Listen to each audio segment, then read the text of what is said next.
Hola, soy Fidel Fernández y esto es Me metí en un jardín, un podcast donde parto de una idea bastante simple. No tengo ni idea de todo, pero hay muchas cosas que me dan curiosidad y que me gustaría entender un poco mejor. Y cuando haga falta usar palabras técnicas, las usaremos, pero siempre intentando bajarlas a tierra. En el episodio de hoy me he metido en un jardín que a simple vista parece bastante sencillo. Coches dando vueltas muy rápido. Pero claro, como suele pasar, cuanto más lees, más se complica. Hoy vamos a hablar de Fórmula 1.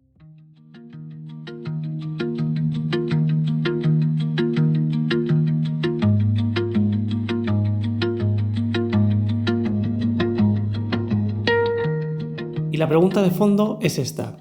¿Cómo se convirtió la Fórmula 1 en un negocio global de tecnología, dinero y espectáculo? O dicho de otra forma, ¿por qué la Fórmula 1 no va solo de quién conduce mejor, sino también de quién interpreta mejor el reglamento, quién diseña mejor el coche, quién gestiona mejor los datos, quién toma mejores decisiones en segundos y quién tiene detrás una estructura capaz de competir en una industria que mueve miles de millones? Si alguien no sigue la Fórmula 1, es bastante normal que desde fuera le parezca esto. Unos coches carísimos dando vueltas a un circuito. Y ya está. De hecho, yo creo que esa es la frase típica. ¿Pero qué gracia tiene ver coches dando vueltas? Y sinceramente entiendo la pregunta, porque si tú pones una carrera sin contexto, puedes ver coches circulando por un circuito durante hora y media y pensar, vale, están yendo rápido, pero tampoco entiendo muy bien qué está pasando. El problema es que eso es quedarse en la superficie. Es un poco como ver ajedrez y decir, bueno, son dos personas moviendo figuritas. Sí, pero no. Porque detrás de cada movimiento hay estrategia, hay cálculo, hay presión, hay errores, hay amenazas y una barbaridad de información que no se ve si no sabes qué mirar. Con la Fórmula 1 pasa algo parecido. Sí, hay coches. Sí, van rapidísimo. Y sí, gana quien llega a primera meta. Pero debajo de eso hay varias capas. Hay una capa deportiva, donde están los pilotos, los equipos, la clasificación, la carrera, los puntos, los adelantamientos, los errores y las sanciones.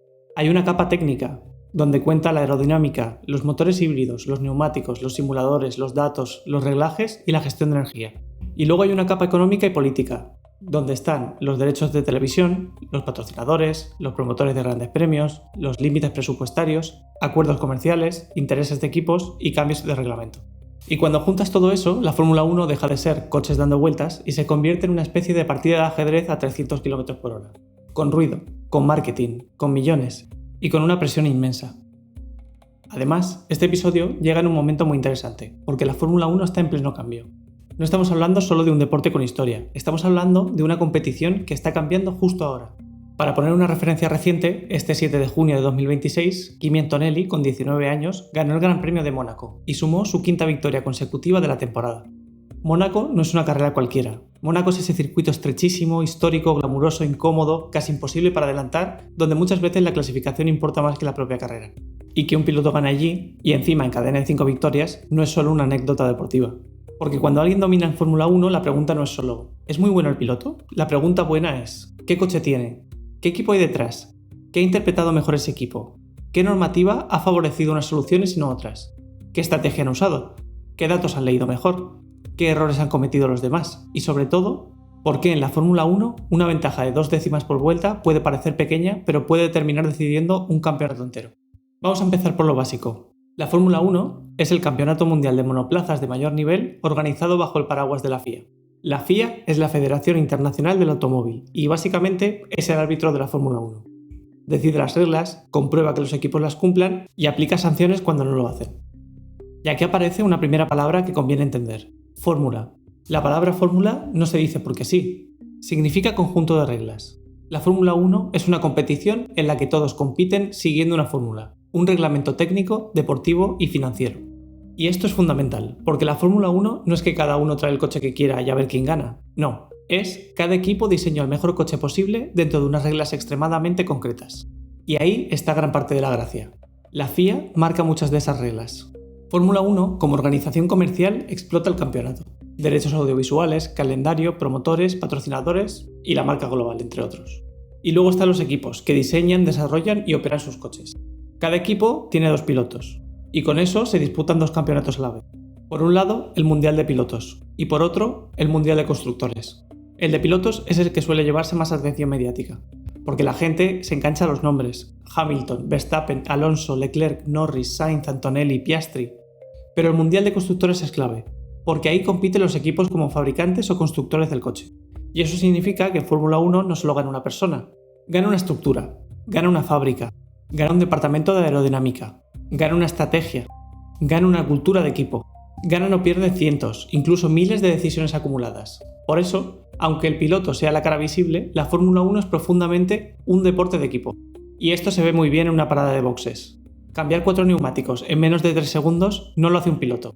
Lo hacen mecánicos entrenados hasta el milímetro, con movimientos casi coreografiados, en una situación donde un fallo de una décima puede arruinar una carrera. Así que aquí va la primera idea importante. La Fórmula 1 parece individual, pero es uno de los deportes más colectivos que existen. Vamos ahora a lo que ve el espectador. ¿Cómo funciona un gran premio? En el formato más clásico, un fin de semana tiene entrenamientos libres, clasificación y carrera. Los entrenamientos sirven para preparar el coche. Aquí los equipos prueban configuraciones, cargas de combustible, comportamientos de neumáticos, ritmos a una vuelta, ritmo de carrera, datos aerodinámicos, temperatura de pista y 1000 cosas más. Para un espectador casual, los entrenamientos pueden parecer coches rodando sin demasiado sentido.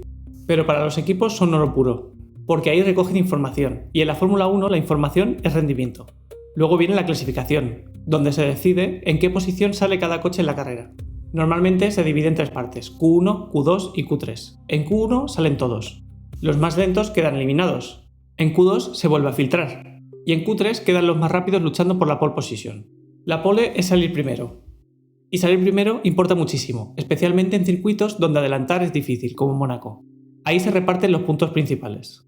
El ganador recibe 25 puntos, el segundo 18, el tercero 15 y así hasta el 10º clasificado. También existen fines de semana con sprint. La sprint es una carrera más corta, con su propia clasificación, que reparte menos puntos pero añade otra capa de estrategia y espectáculo. Aquí puede ser fácil perderse, pero para quedarnos con una idea simple, la clasificación decide desde dónde sales. La carrera decide cuánto puntúas y cada sesión del fin de semana va construyendo el resultado final. Y aún así, en la carrera no gana siempre el coche que parece más rápido, porque entran más variables. La salida, el tráfico, los neumáticos, coche de seguridad, la lluvia, una mala parada, una sanción, una decisión estratégica, un error de piloto, un problema de motor, un muro que aparece demasiado cerca, especialmente en Mónaco. Y ahí es donde la Fórmula 1 empieza a tener menos de carrera lineal y más una gestión constante de riesgo. Si no sigues la Fórmula 1, puede sonar un poco ridículo que hable tanto de neumáticos, pero los neumáticos son absolutamente clave. En Fórmula 1 no se trata solo de ir rápido, se trata de ir rápido durante el tiempo suficiente. Los neumáticos tienen diferentes compuestos. De forma simple, algunos son más blandos y otros son más duros. Los blandos suelen dar más agarre, pero se degradan antes. Los duros aguantan más, pero pueden ser más lentos. Y entre medias hay opciones.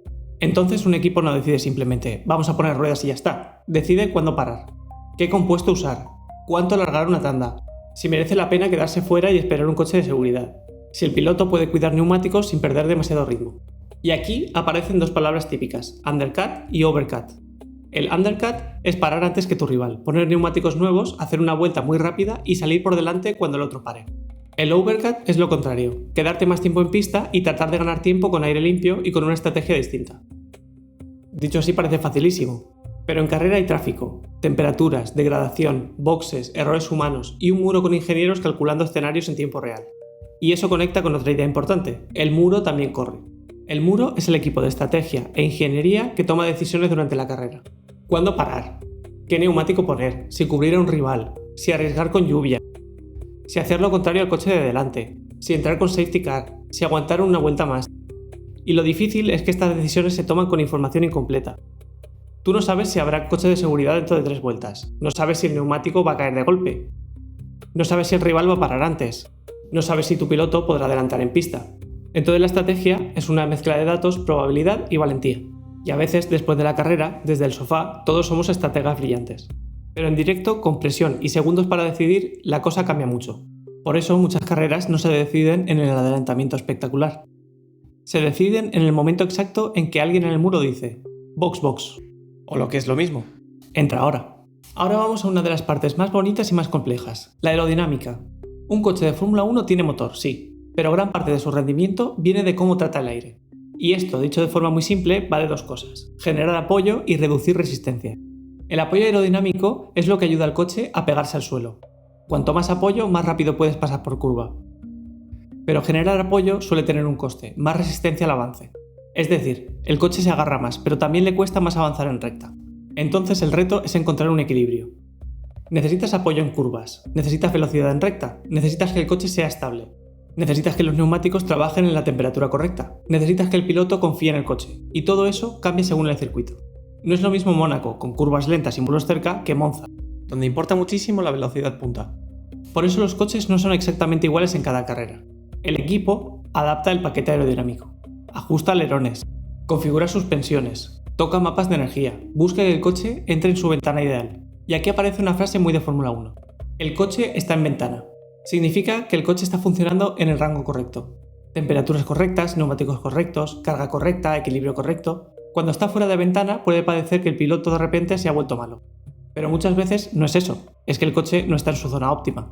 Y un coche fuera de ventana en Fórmula 1 es como intentar correr con zapatos buenos pero 2 tallas pequeñas. Puedes hacerlo, pero no vas a rendir igual. Y esta es una de las ideas más importantes de este episodio. Un coche de Fórmula 1 no es simplemente un coche rápido, es un sistema completo.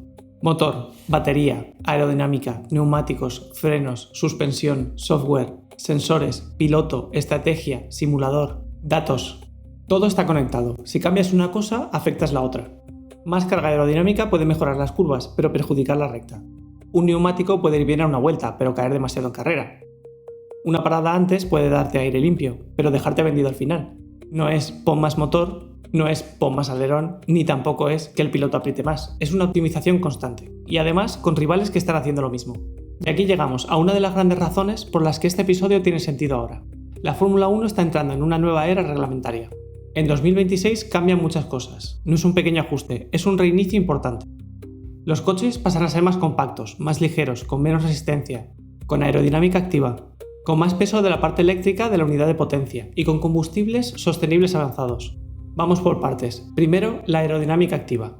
Hasta ahora, mucha gente conocía el DRS. El DRS es ese sistema en el que se abre una parte del alerón trasero para reducir resistencia y facilitar adelantamientos en ciertas zonas. Pues bien, en la nueva era de 2026 el DRS como lo entendíamos desaparece. Y aparece un concepto distinto, alerones activos que cambian entre modos. De forma simplificada, un modo para curvas con más apoyo y un modo para rectas con menos resistencia. Y esto es importante porque el coche ya no solo se adapta pasivamente al aire. Se transforma según la parte del circuito. Luego está la parte eléctrica. Los motores de Fórmula 1 ya eran híbridos, pero en 2026 la parte eléctrica gana mucho más peso. La potencia eléctrica aumenta de forma muy significativa y el motor de combustión baja su papel relativo.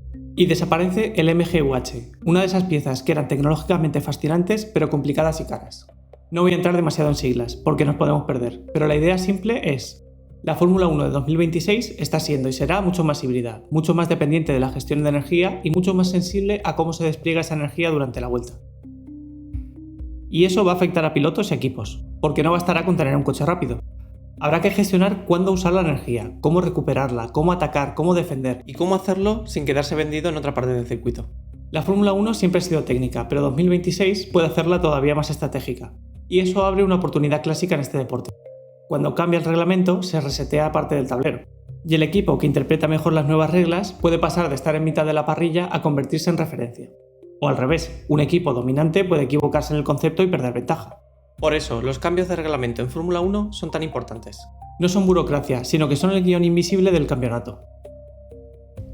Y aquí una idea que me parece clave. En la Fórmula 1, el reglamento no solo limita lo que puedes hacer, también define dónde puedes innovar. Es decir, la creatividad no está en hacer cualquier cosa, está en encontrar ventaja dentro de límites muy estrechos. La FIA dice: estas son las dimensiones, este es el peso, esta es la potencia, estas son las zonas del coche donde puedes trabajar, estas son las pruebas permitidas, y este es el gasto máximo. Y dentro de ese marco los equipos buscan décimas. Una décima por vuelta no parece nada, pero si una carrera tiene 60 vueltas, una décima por vuelta son 6 segundos. Y 6 segundos en Fórmula 1 pueden ser la diferencia entre ganar y quedar fuera del podio. Por eso los ingenieros no buscan milagros, buscan pequeñas ventajas repetidas. Un poco menos de resistencia, un poco más de carga, un neumático que aguanta 2 vueltas más, una parada una décima más rápida, un software que despliega energía mejor, un piloto que entiende antes cómo llevar el coche. La Fórmula 1 se decide muchas veces en márgenes ridículamente pequeños, y por eso se gastan cantidades enormes de talento, tiempo y dinero para arañar una décima. Y aquí aparece una pregunta que se hace mucha gente cuando un equipo empieza a dominar. ¿Pero por qué no copian el coche? Y la respuesta es que en Fórmula 1 copiar no es tan fácil. Primero, porque muchas cosas no se ven. Tú puedes ver la forma exterior del coche, pero no ves todos los detalles internos. No ves exactamente cómo trabaja el suelo, no ves el mapa aerodinámico completo, no ves todos los datos. Segundo, porque un coche es un concepto completo. No puedes copiar un alerón y esperar que funcione igual en tu coche. Ese alerón funciona dentro de un sistema, con un suelo, con una suspensión, con una forma de tratar el flujo del aire y con una filosofía de diseño. Y tercero, porque cuando tú copias lo que ves, el otro equipo ya está evolucionando lo que no ves. Es como perseguir una sombra, por eso en Fórmula 1 se habla tanto de conceptos, no solo de piezas. Y ahí está una de las cosas más interesantes de este deporte. La ventaja no siempre está en hacer algo ilegal, está en entender antes que los demás lo que la norma permite. Como en muchos ámbitos, si lo piensas. Y hablando de dinero, aquí aparece otro cambio muy importante de los últimos años, el límite presupuestario. Durante mucho tiempo, una crítica bastante lógica a la Fórmula 1 era, bueno, gana quien tiene más dinero. Y aunque eso sigue teniendo parte de verdad, ya no explica el deporte tan bien como antes. Porque ahora existe un cost cap, un límite presupuestario. La idea es que los equipos no puedan gastar sin límite en el desarrollo del coche. Esto busca tres cosas. En primer lugar, hacer la competición más equilibrada. En segundo lugar, hacerla financieramente sostenible. Y en tercer lugar, evitar que los equipos grandes aplasten simplemente por gasto bruto. Ahora bien, esto tiene matices. El límite presupuestario no significa que todos los equipos sean iguales. No todo entra dentro de un límite. Quedan fuera cosas como salarios de pilotos, marketing y otras partidas. Además, los equipos grandes ya tienen infraestructuras, talento acumulado, procesos, cultura técnica y experiencia. Así que el dinero sigue importando. Pero ya no es tan simple como este equipo tiene más presupuesto y por eso gana. Ahora importa más cómo gastas, dónde inviertes, qué departamentos refuerzas, qué conceptos eliges, cómo priorizas evoluciones y cómo trabajas dentro de las restricciones. Esto hace que la Fórmula 1 sea todavía más interesante como negocio, porque se parece menos a una guerra de cheques sin límite y más a una empresa tecnológica intentando maximizar rendimiento bajo regulación. O sea, una mezcla muy rara de deporte, ingeniería, finanzas y gestión de proyectos. Una parte muy importante de la Fórmula 1 moderna es que se ha convertido en un producto global de entretenimiento. Y aquí entra Liberty Media, propietaria de Formula One Group. La Fórmula 1 vive principalmente de tres grandes vías de ingresos. Por un lado, los promotores de carreras. Por otro lado, los derechos audiovisuales. Y por último, los patrocinios. Los promotores son quienes pagan por organizar grandes premios. Los derechos audiovisuales son los que pagan televisiones y plataformas por emitir la competición. Y los patrocinios son acuerdos con marcas globales que quieren aparecer asociadas a la Fórmula 1. Y esto explica muchas cosas. Explica por qué el calendario crece. Explica por qué entran nuevos circuitos. Explica por qué hay tanta atención a Estados Unidos. Explica por qué Netflix, con Drive to Survive, fue tan importante para atraer público nuevo. Explica por qué la Fórmula 1 no solo vende carreras, sino historias, rivalidades, drama, ingeniería, lujo, velocidad, riesgo, celebridades, ciudades, marcas. Y aquí puede haber alguna crítica legítima. Porque cuando un deporte se convierte en un producto global, existe el riesgo de que el espectáculo pese más que la tradición, o que las decisiones comerciales se impongan a las deportivas. Pero también es verdad que esa expansión ha hecho que mucha gente que antes no veía la Fórmula 1 ahora la siga, la entienda y la comente. La Fórmula 1 moderna ya no solo compite contra otros deportes de motor. Compite contra Netflix, contra YouTube, contra TikTok, contra el fútbol, contra Twitch y contra cualquier forma de entretenimiento. Por eso ha tenido que aprender a contar mejor sus historias. Y probablemente por eso hoy la Fórmula 1 es más popular, más visual y más global que hace unos años. Hasta ahora he hablado mucho de equipos, de coches y de negocio, pero no quiero que parezca que el piloto no importa. Importa muchísimo, pero quizá no siempre por lo que imaginamos.